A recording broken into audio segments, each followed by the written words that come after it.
What's going on, guys? This is Aaron with Departures Capital.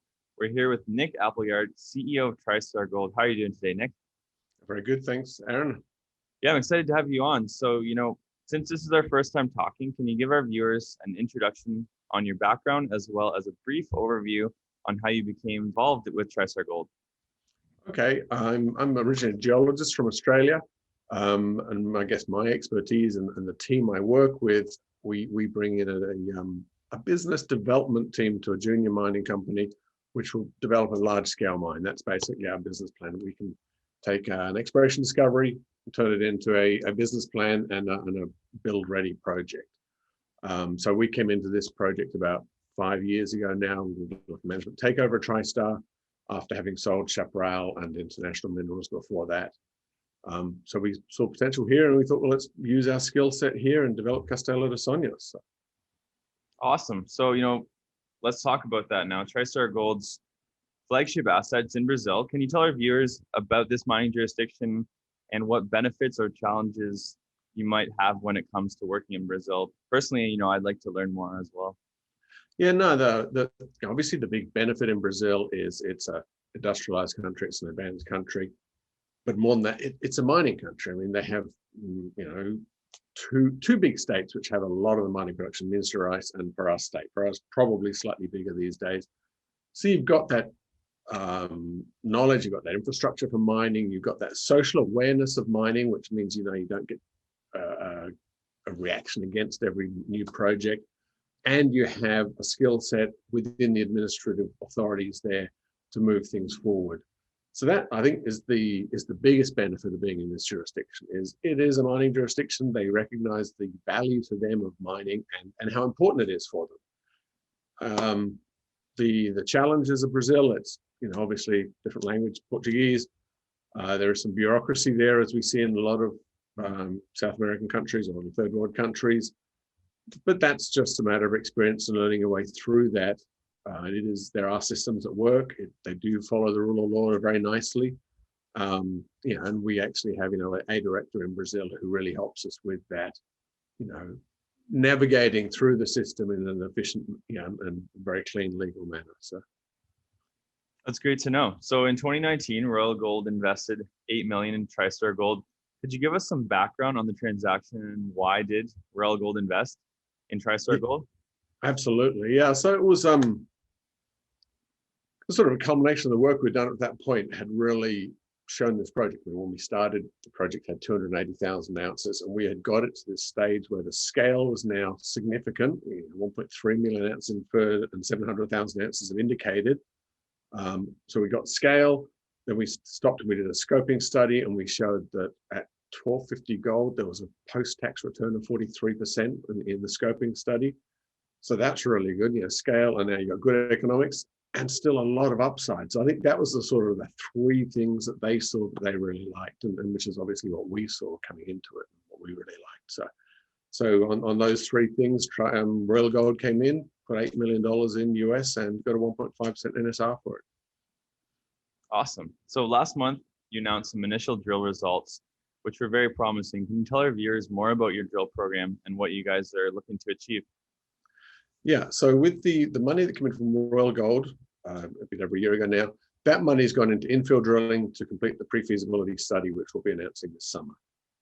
Money that we raised this last summer gone by, in July last year, is all going into exploration. So we've now got 3 drill rigs on site. We've finished most of the infill drilling that is required for the PFS, and now this is going on to exploration. So we want to grow. Like I said, we had 1.3 million ounces of inferred and 700,000 ounces of indicated resources. The Royal Gold money has really gone to convert the inferred to indicated, upgrade it so to a high level of confidence to use in the pre-feasibility study. But the 9 million Canadian we raised last year is to grow the total scale of it, to grow the size. So that's what's going on now, and it's sort of what we're quite excited about. Yeah, it sounds very exciting. So in 2020, you employed an AI program at your flagship asset. Could you explain to our listeners who you partnered with and what this program aims to achieve? Yeah, so we partnered with Goldspot Discoveries. They've got a really good team of AI experts, but what we really like about them is they are also geologists and physicists and geochemists. So they understand our business. It's not like going to a mathematician or a computer, algorithm writer who doesn't understand what we're trying to do. These guys really get what we're doing. So the idea is that we have loads of data on these projects. Every project these days, you generate massive amounts of data, and it just becomes more data than a human being can process. I mean, it's not as much as Google and Facebook are handling, but it's still massive amounts of data. And this allows us to now extract a lot more information from it. I mean, we've generated much more detailed maps by combining the human and then a deeper review of all of our data using the AI. And then that will obviously roll into interpretations to use in the pre-feasibility study. But then it also, the real focus of it is, where's the next 1 million or 2 million ounces coming from? It's focusing in on that. Yeah, it's really interesting to see technology now, being incorporated into mining. I think that's pretty awesome. So what's the one thing you're most excited about for TriStar Gold in the next 6 to 12 months? Really, for us, it's the coalescing of everything. So as we said, in summer, we'll have the pre-feasibility study. So we'll have, engineers' reports, proven and probable reserves, real economics from that study generated. And then we'll have all of this exploration hopefully complete and announced by then, or still ongoing probably, but we'll have a lot of it out the door. And we'll be able to show, okay, here's what's real from the pre-feasibility study. And then there's all of this extra. And it's sort of the next stage of growth from having a scoping study with some upside potential, which is sort of more conceptual, to something that's engineering based and real, and really gets you ready to say this is now ready to be mined. So for us, that's what it is. We'll have some real economics, and we'll have even more ideas on the upside potential where it's going to get to. Yeah, it should be a pretty exciting year for you guys. So let's talk a little bit about gold now. I love to ask this question. So, recently gold has been struggling a little bit, right around 1850, despite the amount of all the stimulus, weakness in the US dollar. I'm a diehard gold bull. I have a long-term outlook. And I really don't think that, these things like stimulus and debt are going to go away or change. But for some of our millennial investors who might be new to gold, it's not the hottest sector right now. Let's say, we've got all these high-flying, highly volatile stocks. But why should, a millennial, let's say, or a millennial retail investor, why should they look at gold? And what's your outlook on gold for the next, year or so? Okay, I'm always a little more hesitant on predicting where it's going to go, yeah. But the logic suggests that it should stay up at these levels or hopefully go up. For me, what I look at all the time are the cycles within industry, cycles within our industry, and what we've seen is these higher metal prices. The producers have done really well. They've increased their prices. They've increased their bank accounts nicely. They've cleaned up their balance sheets. The next step in the cycle is that, okay, now they've got to replace the reserves they've depleted over the last 10 years because they haven't been doing the exploration. And then when you start to look at it, there's been a few big mergers. There hasn't been much acquisition of developers, and there aren't that many projects which sort of hit that triumvirate that I spoke about, good economics, scale, and further upside potential, and shovel ready, which is where we'll hopefully be, later this year with the permitting going and the pre-feasibility. So that, for me, is the next wave in the cycle as those producers start to replace their production. Any acquisitions of producers already gone by.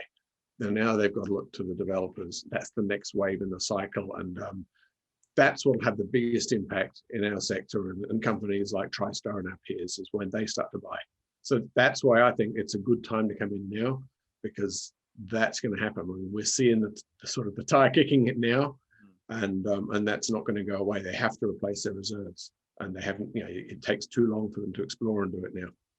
Yeah, exactly. It's not like they can just make reserves. It's not like they're making a product and the market's not buying it. It's like the opposite. Yeah. So I definitely think exactly what you said. The small cap sector is going to be mergers and acquisitions, and that's probably going to heat up. So it should be an exciting year, hopefully. So where's the best place for our viewers to find out more information about TriStar Gold? We have a pretty good website. It's TriStarGold.com, and you can send me an email at info@tristargold.com. That comes directly to me, so I'll answer all of them that I can.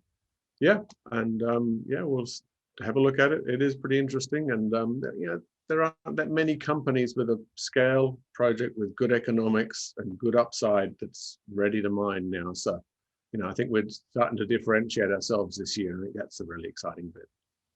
Awesome, Nick. Well, it's been a pleasure, and I look forward to bringing more updates as your projects advance. Thank you very much. All right, have a good day. All right, guys, that wraps up the video. Thank you so much for watching. I just wanted to say, if you do support me, the channel, and all these videos, then kindly smash that like button along with hitting the subscribe button and the bell for notifications for future videos. I did also want to say, check the disclaimer down below. This video was sponsored by the company that we are talking about today. So check the disclaimer, full disclosure, and we're out of here. Always remember, guys, Departures Capital is for information, education, and entertainment purposes only. Don't buy or sell a stock because you heard it on here. Buy or sell a stock because you've done your research, you've done your thorough due diligence, and you're making your own personal investment decisions for yourself. This video is not financial advice. We'll see you guys in our next video.